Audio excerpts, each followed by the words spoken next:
Merci beaucoup à Nancy. On va passer la parole à Céline. On a retenu avec Nancy que les débuts n'ont pas été très faciles, mais avec beaucoup d'accompagnement, le mentoring, la confiance en soi, l'estime de soi et l'engagement, la volonté, tout en ayant des objectifs qu'elle s'était fixés dès le départ. Elle a pu percer. On la voit très bien. Elle occupe un poste qui n'est pas facile, mais elle l'assume quand même. Elle assume et puis on lui dit chapeau bas Nancy. Je vais donner la parole à Céline. Moi, c'est une petite anecdote. Madame Céline, je la connais depuis mon enfance. Et une des choses qui m'avait marqué chez elle, c'était, je pense, les années 90. On a fait ce qu'on appelle le service militaire obligatoire. Elle a toujours... Je ne sais pas si on peut parler de ça, mais il y a des gens qui ont ce charisme de leur jeunesse. Elle en faisait partie, elle en fait toujours partie. Je pense qu'elle a quand même, elle est relativement jeune, mais je pense qu'elle peut nous parler de ça, nous parler de son parcours, que ce soit ici au Burundi ou là où elle a évolué. Merci une fois de plus, Céline, d'avoir accepté de venir discuter avec nous.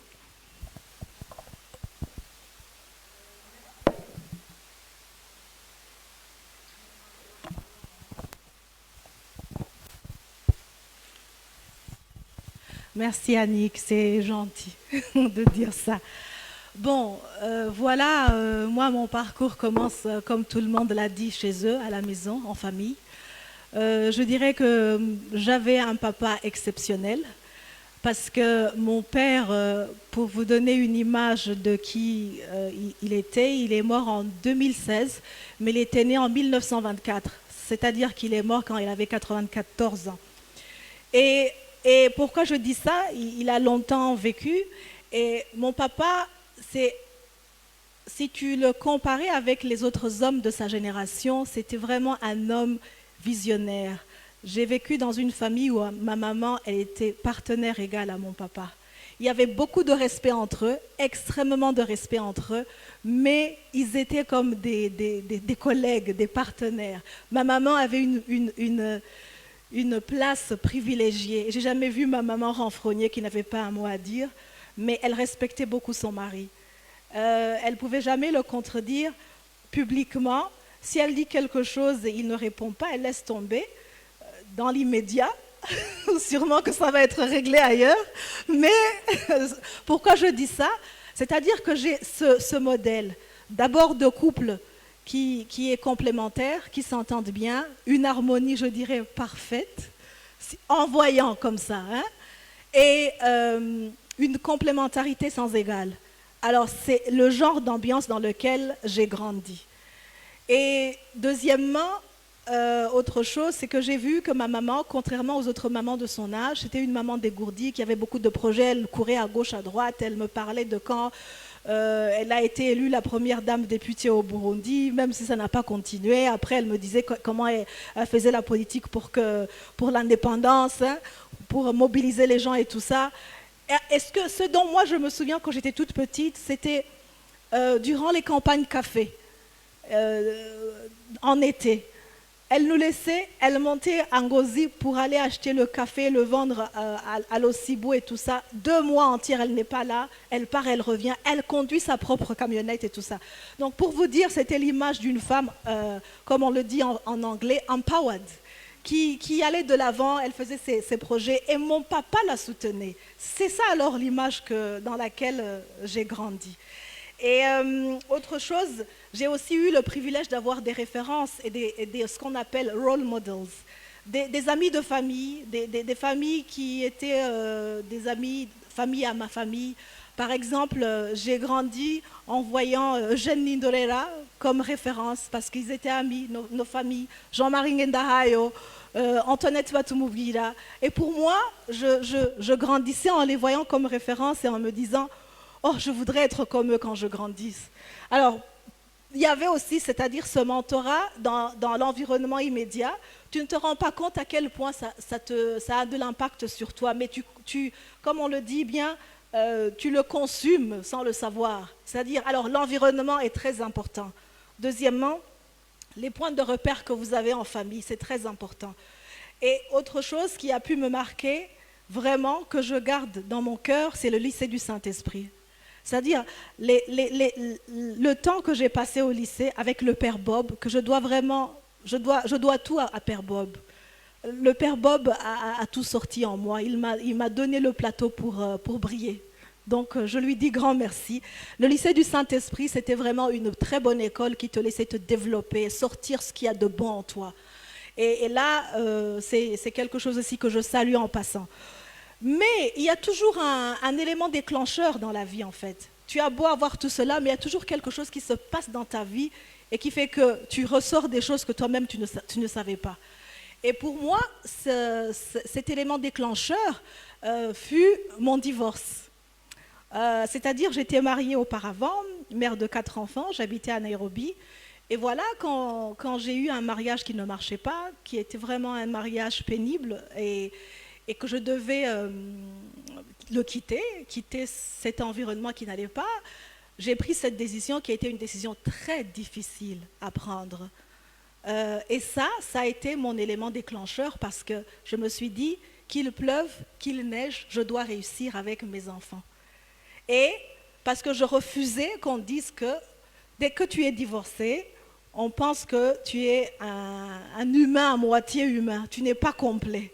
Et moi je me disais, ce n'était pas le mariage qui me définissait, ce n'était pas l'homme que j'avais marié qui me définissait, mais c'était les valeurs et la personne que moi j'étais auparavant, qui a toujours été Céline, et qui devait continuer à être Céline, qu'il pleuve, qu'il neige. Et que j'avais des enfants auxquels je devais rester un exemple. Et moi, j'étais toujours très, à cause de cela, c'est-à-dire j'ai dû me battre pour rester un exemple à mes enfants, pour démentir et montrer que même quand on est divorcé, on peut arriver à faire de bonnes choses, à être un exemple. Donc c'est un choix personnel. Et cela a été mon levier. Autre chose, c'est que je me suis rendu compte en faisant cela, c'est que quand on parlait de... Je me souviens, j'étais une fois en Tanzanie dans une conférence sur les Gender Sexual Based Violence. Et on parlait de One Stop Center, où tu peux trouver tous les services pour aider les victimes. Et quand on écoutait, les pays étaient en train de décider qui veut faire ça, qui ne veut pas faire ça. Et justement, à Nairobi, une des choses qui m'est arrivée, c'est que j'étais dans le processus de divorce, justement. Une fois, mon ex-époux m'avait battue. Et là, je suis allée chercher le One Stop Center. Et c'est là où je me suis rendu compte que des fois, quand on fait ces choses, j'étais dans le boulot en train de faire One Stop Center, c'était pour les autres femmes. Je ne me voyais pas que ça allait me concerner. On travaille pour les autres, les malheureuses, tu vois. Et moi, je suis la gentille qui est en train de faire ce boulot pour que les autres puissent en profiter. Et le jour où je suis allée dans le One Stop Center à Nairobi, qu'on m'a donné une conseillère psychologue, qu'on m'a donné un médecin pour voir ce qui s'était passé, qu'on m'a donné un avocat pour m'aider, je me suis dit, oh mon Dieu, je n'aurais jamais su que ça allait pouvoir m'être bénéfique. Depuis lors, je ne prends jamais ces réunions à la légère à cause de ce qui m'était arrivé. Mais aussi, en étant maman, il y a aussi cet impulse où tu te dis, et surtout maman seule, où tu te dis, je dois être papa et maman, encore une fois, gagnants.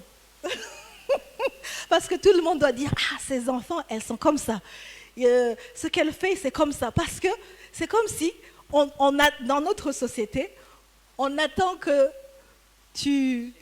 on attend ton échec, en fait. On attend que tu ne réussisses pas. Et là, c'était toujours comme un motto. J'attendais en disant, jamais, ça ne va pas m'arriver, je vais pouvoir y arriver. Et justement, une des bonnes choses qui t'arrive quand tu as cette attitude de positivité, justement, où tu te dis non, la vie ne s'arrête pas là, elle va continuer, c'est que je me suis remariée. Et que mon cher époux est là, il est venu me soutenir, Maximilien. Et cela, je le dis pour redonner espoir à tout le monde. La vie ne s'arrête jamais parce qu'il y a un échec ici. on peut refaire et continuer à avoir des succès après. Et pour moi, je considère comme élément déclencheur le divorce difficile dans un pays étranger où je me bats avec un étranger chez lui dans un système judiciaire qui n'est pas nécessairement en ma faveur parce que je ne suis pas chez moi, mais je dois quand même donner crédit au système judiciaire parce que ça a marché pour moi en étant là-bas. Mais je me rends compte justement que c'était grâce au réseautage que j'avais fait parce que j'avais fait mes études là-bas. C'est-à-dire les relations, il faut vraiment les cultiver, garder de bonnes relations avec les personnes. Sachez vous entourer des personnes qu'il faut.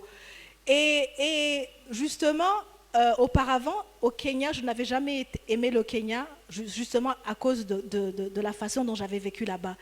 Mais dès que je me suis retrouvée en problème, avec des problèmes, et le genre je dirais, de support que j'ai eu de la part des Kenyans, amis avec lesquels j'ai été à l'école, des collègues, c'est là où j'ai commencé à aimer le Kenya, à cause de l'entraide, du support que j'ai reçu. Donc pour moi, finalement, et en même temps, je devais faire carrière, progresser, parce que sinon, j'allais être stagnante, c'est-à-dire sans bouger. Alors, il me fallait continuer à pouvoir travailler sur mon trajectoire professionnelle. C'était dur, parce que j'y avais des enfants. Tu élèves des enfants, tu as ces soucis de tribunal où tu dois aller te poser tout le temps. Et puis aussi, tu te bats avec les stéréotypes de la société. Heureusement d'ailleurs qu'au Kenya, tout le monde s'en fout. Tu n'as pas vraiment des yeux qui te regardent. Et quand je disais non, il faut jamais se laisser faire, une de mes grandes sœurs me disait ah, tu peux parler. C'est parce que tu n'étais pas au Burundi. que maintenant, l'environnement t'était propice. Ça a pu t'aider. Et autre chose, c'est en étant dans le boulot justement, c'est là où tu te rends compte que tu es décideur finalement. Le matin, je regardais, j'ai 4 vies qui dépendent de moi. Tout ce que je décide, ça se passe comme tel. Et c'est là où tu commences à faire attention parce qu'il y avait ces enfants qui me regardaient, leur vie dépendait de moi. Les choix que je faisais allaient avoir des répercussions. Je n'ai pas quelqu'un d'autre avec qui discuter. Et autre chose, c'est que aussi au bureau, c'est-à-dire à cause de ces responsabilités sociales que tu as quand tu quittes le boulot, tu commences à te comporter aussi au bureau comme une chef, naturellement. Parce qu'il y a tellement de choses qui sont dans ta tête, tu dégages cette aura de chef et tout le monde commence à... À un moment d'ailleurs, j'ai commencé à ne plus vouloir les boulots que je faisais. Je me voyais déjà comme chef. Et je voulais absolument raccourcir le chemin pour y arriver plus tôt que prévu. Donc, et finalement, parce que c'était dans un monde anglophone où les gens sont en perpétuelle éducation, ils continuent à apprendre et tout ça. Je me souviens que je suis allée voir un collègue à qui j'ai demandé « Mais tu sais, j'aimerais vraiment faire beaucoup plus d'études sur le management parce que franchement, moi, je ne veux plus être quelqu'un. Moi, je veux plus... Maintenant, je veux être une boss, quoi. » Il m'a dit, je lui disais « Est-ce que tu penses que je devrais retourner à l'université pour faire peut-être un autre master en management ?» Il m'a dit « Non, Céline, tu n'as pas besoin de ça. » Va faire un des cours qui est donné par les business schools parce que ça te donne le management qui est très important en termes de ce que les courants sont actuels et tout ça, ça va te donner du plus. Alors voyez-vous, je m'étais déjà vu que ça n'allait plus avec le niveau que j'avais et que je devais aller chercher mieux que ce que j'avais. Donc pour vous dire, pour moi, le déclencheur vraiment, ça a été... À toute chose, malheur est bon. En tout cas, pour moi, le déclencheur final, ça a été cette survie, en fait. Je devais survivre et gagner. S'il n'y avait pas une seconde, je devais gagner. Et c'est cela qui m'a aidé à être ce que je suis aujourd'hui. Merci.